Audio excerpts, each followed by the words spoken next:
عورت کی زبان کتنی لمبی ہے اس پر سبھی بات کرتے ہیں، اور مرد کی زبان کتنی گندی ہے اس پر کوئی بات نہیں کرتا۔ اور وہ مرد نہیں جو عورت کو کاہلی دے کر چپ کروا دے۔ سب لوگ کہتے ہیں کہ جب مرد کو غصہ آئے تو عورت کو چپ رہنا چاہیے، اور یہ کیا ایسا نہیں ہو سکتا کہ عورت کا غصہ آئے اور مرد کو چپ رہنا چاہیے؟ وہ عورتیں جو اپنے شوہر سے، اپنے بھائی سے، اپنے باپ سے محبت کرتی ہیں اور ان کی محبت میں اپنا سب کچھ قربان کر دیتی ہیں، اپنی جوانی، اپنی خوبصورتی اور اپنی وہ خواہشیں جو وہ پورا تو کر سکتی ہیں، لیکن اپنے باپ، اپنے بھائی، اپنے شوہر کی عزت کی وجہ سے وہ ساری خواہشیں اپنے دل میں دبا لیتی ہیں۔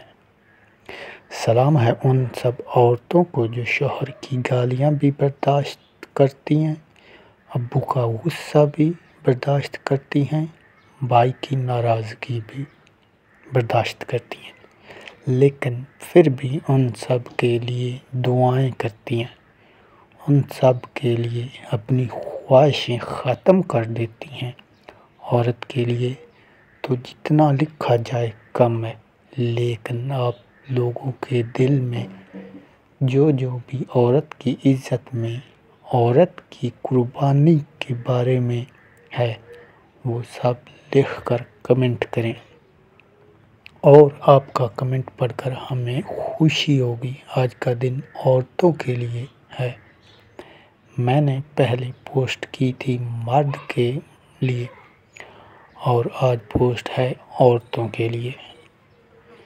جو ہم سب مردوں کا غصہ برداشت کر کے، ہماری گالیاں برداشت کر کے، پھر بھی ہمارے لیے مزے کے کھانے بناتی ہیں، ہماری لمبی زندگی کے لیے دعائیں کرتی ہیں، ہماری خوشی کے لیے دعا کرتی ہیں، ماں، بہن، بیٹی، بیوی، ان سب کو میری طرف سے دل کی گہرائیوں سے سلام۔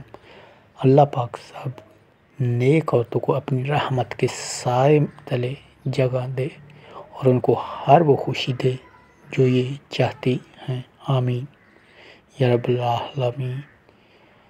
کمنٹ ضرور کریں، آپ کا کمنٹ ہمارے لیے بہت ہی ضروری ہے۔ ہم نے جو لکھا آپ کو پسند آیا کہ نہیں، اور جو آپ لکھیں گے ہمیں وہ پڑھ کر خوشی ہوگی۔ اپنا خیال رکھیے، دعا میں یاد رکھیے۔ مسعود احمد کی اجازت دیجیے۔ اللہ نگہبان۔